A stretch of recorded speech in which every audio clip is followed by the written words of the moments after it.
কখনো কি ভেবেছো চায়ের সাথে দুধ মেশানোর আইডিয়াটা কোথা থেকে এলো?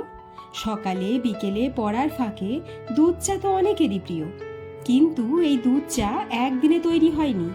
আছে এক মজার ইতিহাস। চলুন তাহলে জেনে নিই। চায়ের জন্ম চীনে।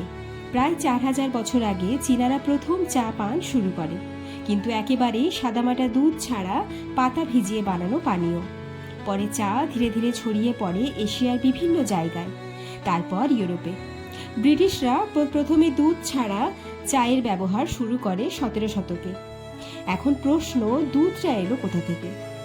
তখনকার দিনে চায়ের কাপগুলো চীনের মতো উন্নত মানের ছিল না। সিরামিকের তৈরি ইউরোপীয় কাপে গরম চা ঢাললে ফেটে যেত। তাই বুদ্ধি করে আগে কাপের মধ্যে একটু করে ঠান্ডা দুধ ঢেলে নিত, তারপর ঢালতো গরম চা। এতে কাপ ফাটার প্রবণতা কমে যেত। আর এই অভ্যাস ধীরে ধীরে জনপ্রিয় হয়ে ওঠে, বিশেষত ব্রিটিশ রাজ পরিবারের মধ্যে।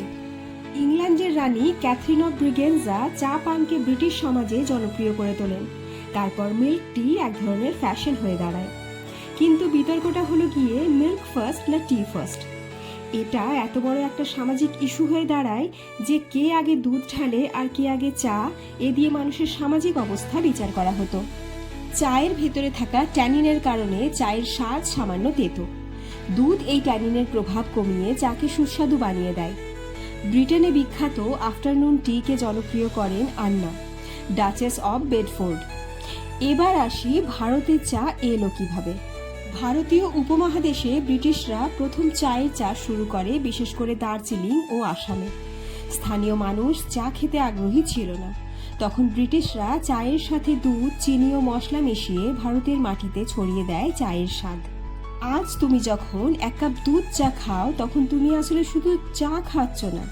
চীনের পাহাড় থেকে শুরু করে ব্রিটিশ রাজপ্রাসাদ, সেখান থেকে আমাদের চায়ের দোকান, এক কাপ দুধ চায়ের ভেতর দিয়ে তুমি যেন পুরো পৃথিবী ঘুরে আসছো। গল্পটি যদি আপনাদের ভালো লাগে তাহলে ভিডিওটি লাইক ও শেয়ার অবশ্যই করবেন।